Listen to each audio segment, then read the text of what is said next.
భద్రాచలంలో శ్రీ సీతారామచంద్రస్వామి వారిని తెలంగాణ రెవెన్యూ, గృహ నిర్మాణం, సమాచార శాఖల మంత్రి పొంగులేటి శ్రీనివాసరెడ్డి దర్శించుకుని ప్రత్యేక పూజలు నిర్వహించారు.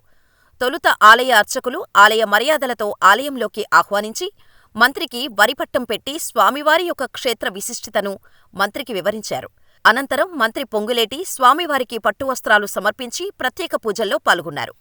రామాలయంలో ఉన్నటువంటి శ్రీ లక్ష్మీతాయారు అమ్మవారి కోవెలలో మంత్రి పొంగులేటికి ఆలయ అర్చకులు వేదాశీర్వచనాలు ఇచ్చి ఆశీర్వదించారు.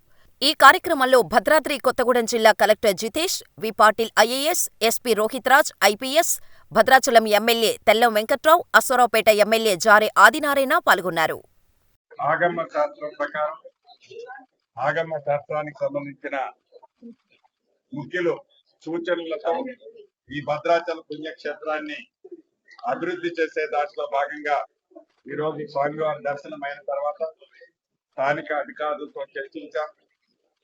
ఈ మాడు వీధులు ఏర్పాటు చేయడం కోసం కొన్ని ల్యాండ్ ఎక్విజిషన్ రిక్వైర్మెంట్ ఉంది, వాటికి కూడా నోటిఫికేషన్ ఇచ్చాం.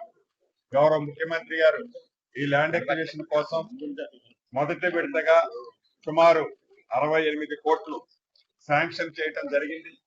వాటితో పాటు ఇంకా టెంపుల్ అభివృద్ధికి ఇతరత్ర ఖర్చులకి తప్పకుండా రాష్ట్ర ప్రభుత్వం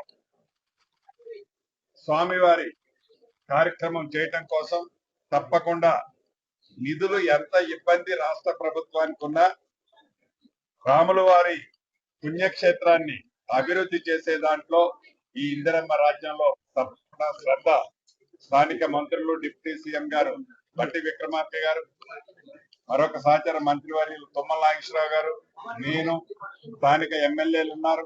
అందరం కలిసి ఈ టెంపుల్ ని అన్ని రకాలుగా అభివృద్ధి చేసే కార్యక్రమాన్ని చేపట్టడం జరిగింది. తప్పకుండా రాబోయే కొద్ది రోజుల్లోనే ఈ టెంపుల్ కు సంబంధించిన అన్ని వివరాలతో మరొక్కసారి చర్చించుకుందామని తెలుపుతూ సెలవు.